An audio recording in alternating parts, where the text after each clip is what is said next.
Welcome back. We are tracking a few showers out across parts of middle Georgia this evening, although most of us will be staying dry as we are heading into the rest of the evening and overnight hours. So not a whole lot to worry about. Most of our shower activity has really been confined some of our far northern counties into areas of Monroe County and also our far southern counties right now, dealing with a couple of those showers in areas of Telfair County. So you can see some heavier rainfall right there. It hasn't really moved a whole lot, but in general, a lot of these moving from east to west for tonight. This is looking out on our 41 sky view overlooking downtown Dublin. You can see some of those clouds off in the distance, but no rain here. We are seeing sunshine. We have been seeing our temperatures hang out mainly in the 80s for today. In fact, here in Macon, topping out around 85 degrees. I do think 86 is actually going to end up being our high temperature for the day, but 89 normal for this time of year, and 67 where we started out our day. So we're finally out of the 50s for our low temperatures, back closer to where we should be. That being said, cooler conditions are going to be staying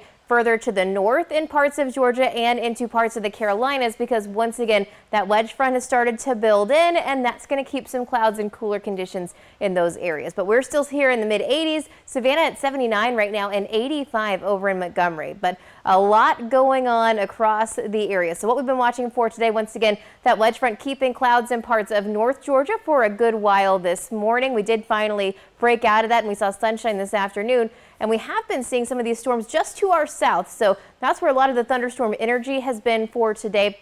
Some of that associated with this area of low pressure that's down in the Gulf of Mexico. This is now being called Invest 91L. We're keeping an eye on it as we get closer to the tropical season. Hurricane season actually starts tomorrow. So with this system, they are sending the hurricane hunters out starting tomorrow. But closer to our area, here's what we're watching on our Stormcast. Once again, that wedge front staying with us. That's going to keep us in the mid 80s through the rest of the week. But it's also going to be bringing in a chance for some isolated showers each day. We're also going to keep an eye on where that low goes as we're heading into the next couple of days as well. But for tomorrow, very isolated chance for a shower. Most of us stay dry out there for Thursday. Friday is going to bring back a little better chance for some shower coverage, but really not expecting to see any kind of widespread rainfalls. We're heading through the next few days.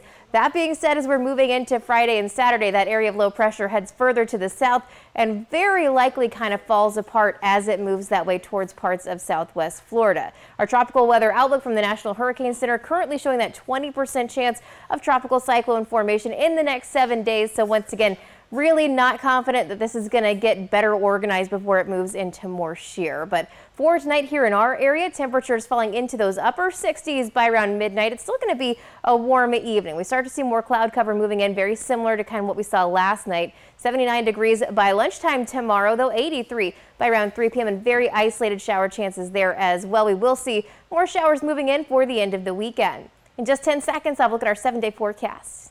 At Volume Chevrolet, get oil changes for life, plus a 20-year, 200,000-mile warranty. Visit Volume Chevrolet, I-75 exit 187 in Forsyth. That's volumechevrolet.com. And here's your 41 NBC AccuWeather 7-day forecast sponsored by Volume Chevrolet. We got mid 80s through the end of the week, a very isolated chance for a shower, and then some better rain chances move in for Sunday and Monday. But that's also, we're going to bring back the heat. Highs get back into the 90s for next week. Quite a few events happening this weekend, so I know people are wanting to plan accordingly, so you might just have to dodge a shower or two. Yeah, it's really looking mostly dry at this point, so no total rainouts for any of the days, but definitely, you know, it's summer, you just got to keep an eye on things. Pop up on you in the afternoon. All right, well, thank you, Cecilia. Here's a look at what's coming up.